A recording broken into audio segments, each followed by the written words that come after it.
دي كانت طالعه تقول لنا نعمل حسابنا ان احنا ننزل نتغدى عندها تحت. ايوه يا حبيبي، بس يا سليمان انا عملت غدا النهارده خلاص. معلش يا نهى، ما يجراش حاجه. نبقى ناخد الاكل اللي انت عملتيه معانا تحت وناكل كلنا مع بعض. دي عزومه حماتي ليا في تالت يوم جواز، واللي بسببها رجعت غضبانه لاهلي بعد فرحي 3 ايام. وقبل ما احكي لكم حكايتي من البدايه، بدعوكم الأول تعملوا لايك للفيديو وتشتركوا في قنواتنا حكاوي الدنيا وحكاوي الدنيا 2 وقضايا حكاوي الدنيا، وتفعلوا زر الجرس على الكل عشان يوصلكوا دايما كل جديد من فيديوهاتنا. ده لو انت معانا على اليوتيوب، ولو كنت معانا على الفيسبوك لايك وشير لو حبيتوا الفيديو. وبينا نبدأ حكايتنا.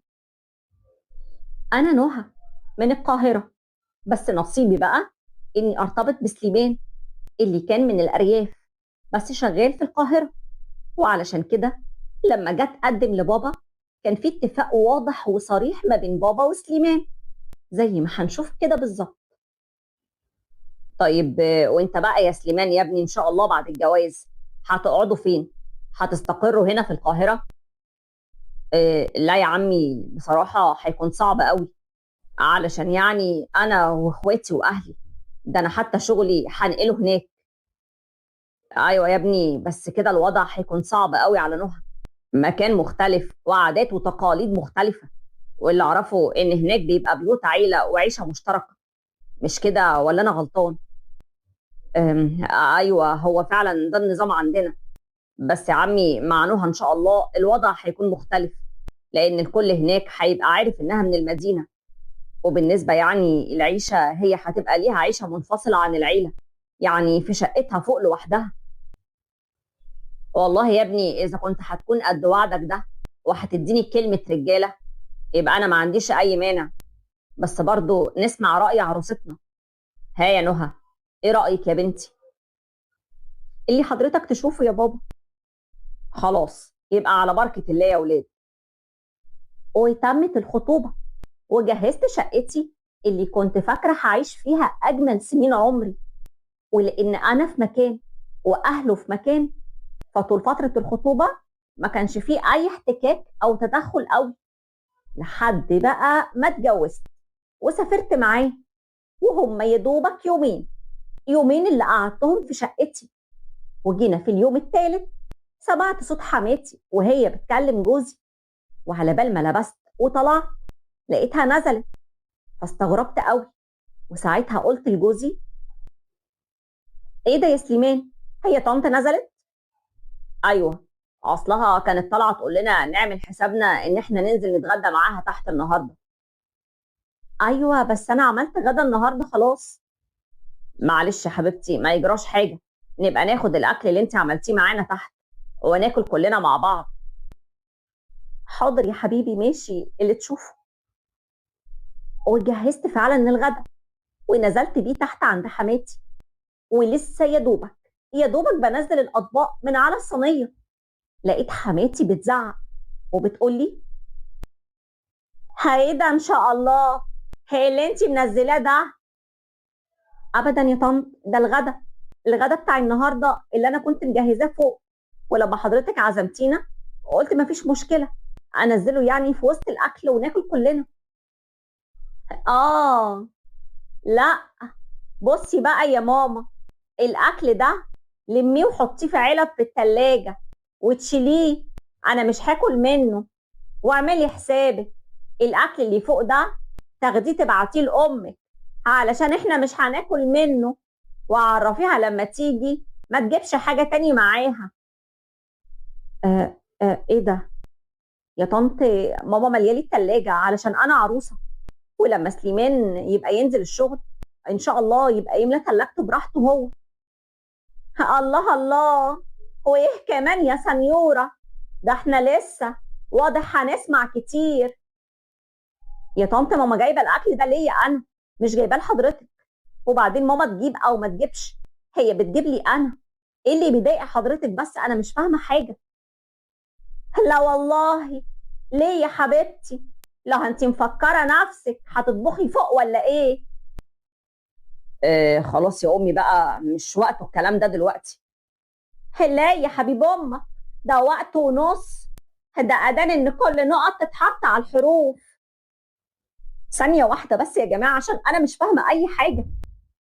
أكيد هطبخ فوق، أمال هطبخ فين يعني؟ يوهيتك إيه يا بنت، ضحكتيني.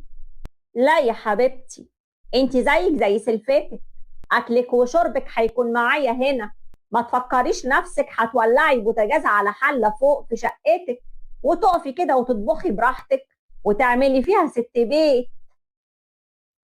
وقتها اتصدمت، وقفت وتنحت وبصيت لجوزي اللي كان قاعد ما بينطقش بكلمه. وساعتها قلت له: هو ايه الكلام ده يا سليمان؟ فين اللي اتفقت عليه مع بابا؟ ايوه نهى، ما هو يعني اصل ايه وفصل ايه وما هو ايه. انت بابا متفق معاك اني هكون في عيشه منفصله، ومش معنى اني سبت القاهره وجيت عشت عيشه ارياف وفي بيت عيله ان هبقى عايشه في وسط اهلك ويبقى اكلي وشربي معاهم. انت اتفقت معاه ان هعيش عيشه منفصله. ما ترد، اتكلم وناقشني. كلميني انا يا حبيبتي، الكلمه هنا كلمه حماتك. اظن ان كلام بابا كان مع راجل، ما كانش مع حضرتك انت يا طنط. لا، ما انت لازم تعرفي ان مفيش راجل من الرجاله اللي انا خلفتهم دول بيتكلموا معايا نص كلمه، واللي انا بقوله هو اللي بيمشي. صح يا باشا ولا ايه؟ ما تنطق يا واد. ايوه، ايوه طبعا، بس يعني اهدي شويه يا ماما. ايه ده؟ امال فين اتفاقك مع بابا؟ الاتفاق ده كان مع راجل على فكره. هدي انت يا واد السنيوره بتاعتك. وبعدين الاتفاق ده بيبقى اتفاق بصحيح لو احنا ماضيين عليه ورقه، اما اتفاقكم ده بالله واشربوا ميته. طبعا وقتها انا كنت حاسه اني بنهار، ما كنتش مستوعبه اللي بيحصل حواليا. وطلعت على فوق في شقتي وكلمت بابا على طول علشان يجي.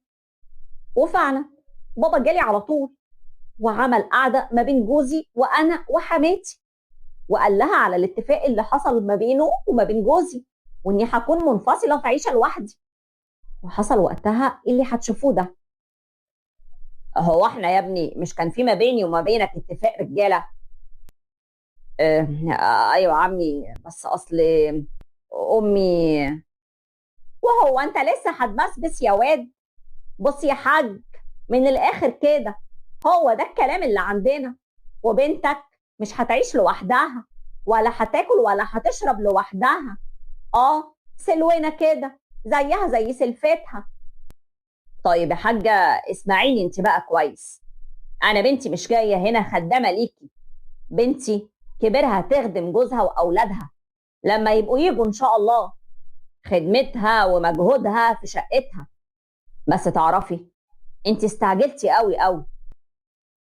يا سلام، واستعجلت في ايه بقى ان شاء الله؟ انا كنت قايل لبنتي تعاملك زي ما بتعامل امها بالظبط، بس للاسف انت ما عملتيهاش زي بنتك.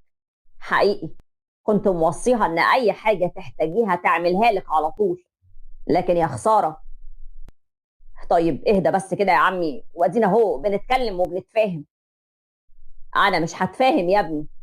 بنتي مش هتعيش غير العيشه اللي احنا اتفقنا عليها، غير كده لا. لان من الاول المفروض ان كلامي كان مع راجل. خلاص يا حاج، يبقى تاخدها معاك، ويا دار ما دخلك شر. يا فندم، اخدها معايا؟ يعني ايه اخدها معايا؟ يعني ما تلزمناش، خدها معاك. هي دي محتاجه فهم. وطبعا كل ده بيحصل قدام جوزي وهو واقف يتفرج ساكت، ما بينطقش بولا كلمه، بيسمع كلام امه اللي عماله تقوله ده وساكت وموافق عليه. وفعلا يا جماعه انا مشيت مع بابا، وبقالي عنده دلوقتي حوالي شهر بحاله غضبانه. ما لحقتش افرح بعفشي ولا بحاجتي ولا بشقتي الا هم 3 ايام. ده غير كل ده سمعت كمان اللي فوقني على مصيبه. ايوه، بصوا اسمعوا انا سمعت ايه. وبعدين يا حاج، ده انا سامعه انها بتدور له على عروسه وهتخطب له. طب وبعدين؟ انا لو رجعتها هتتمرمط بقيت حياتها كلها. وطي صوتك، وطي صوتك يا حاج لحسن البت تسمع. هو مين اللي هيخطب يا ماما؟ سليمان جوزي؟ يا بنتي اهدي كده، ده مجرد كلام سمعناه. بص يا بنتي، علشان ما ترجعيش وتلومي عليا، عاوزه ترجعي وتكملي معاه هو واهله ارجعك، مش عايزه تكملي انا هقف في ظهرك وهعرف اجيب لك كل حقوقك منهم. انت بتقول ايه بس يا حاج؟ عايز البت تتطلق وهي ما اتجوزتش الا 3 ايام؟ انت عايز الناس تقول علينا ايه؟ انا ولا يهمني الناس ولا كلامهم، بنتي ومصلحتها وراحتها النفسيه فوق اي حاجه. ايوه يا ماما، بابا عنده حق، انا لسه من غير عيال دلوقتي، وكده احسن من بعدين، لان الناس دول فعلا انا لو كملت هتمرمط في وسطهم. لا وكمان ايه، رايحه اتجوزه على حاجتي انا. اسمعي يا بنتي، انا هكلم لك ولاد عمك وولاد خلانك، وانت البسي واجهزي انت وامك علشان هتروحوا على الشقه، هننزل كل اشياء فيها تخصك، بس حسك عينك تعرفي اي حد من هناك علشان نعرف ننزل حاجاتنا كده كلها. وانا هكلم حد اعرفه علشان يكلم المركز هناك، يبعت معايا ضابط ولا حتى امين شرطه علشان ما حدش هناك يتعرض لنا. وفعلا بابا لم شباب ورجاله العيله كلها ورحنا هناك، وفضلوا يزعقوا معانا لكنهم اتفاجئوا من عددنا، وطلعت لميت كل حاجتي. بس وقتها مامته كانت بتنهار، ولقيتها بتقولي منك لله، انا مش هخليه يطلقك وهخليكي كده زي البيت الوقف. هو انا مش عاوزه اتطلق، انا هخلعه، هخلي لك ابنك ده مخلوع، وتبقى سيرته في بلدكم على كل لسان، المخلوع راح المخلوع جه. وليه يا بنتي؟ احنا نرفع طلاق للضرر وتاخدي كل حقوقك كامله. حقوق ايه تاني بس؟ ما انتم اهو نزلتم كل اللي جبتوه يا عمي. مش بقول لك يا واد، دول عالم نصابه. احنا ما خدناش غير اللي في القايمه، لسه بقى، لسه المؤخر والنفقه، وانت عارف بقى الباقي يا سيد الرجاله. يبقى خلاص تقلع الذهب ده. يا ستي طالما الذهب مكتوب في القايمه يبقى من حقها هي، دي مش خطوبه يا حاجه، ده جواز، وهو كمان دخل عليها. والحمد لله بابا جاب لي كل حقوقي، وتعلمنا ان لازم من البدايه يبقى في تكافؤ اجتماعي قبل اي حاجه. التكافؤ يا جماعه ما بيكونش مادي ولا تعليم وبس، تكافؤ فكر، عادات وتقاليد. مصل احنا لازم قبل ما نناسب نحاسب ونسال بدل المره مليون مره. يا ترى بقى لو كنتم مكاني كان هيبقى قراركم ايه؟ انا هستنى اعرف رايكم تحت في التعليقات. ودي كانت قصتنا النهارده، واشوفكم ان شاء الله في قصه جديده. ولو وصلنا لحد النهايه ما تنسوش تدعموني باللايك.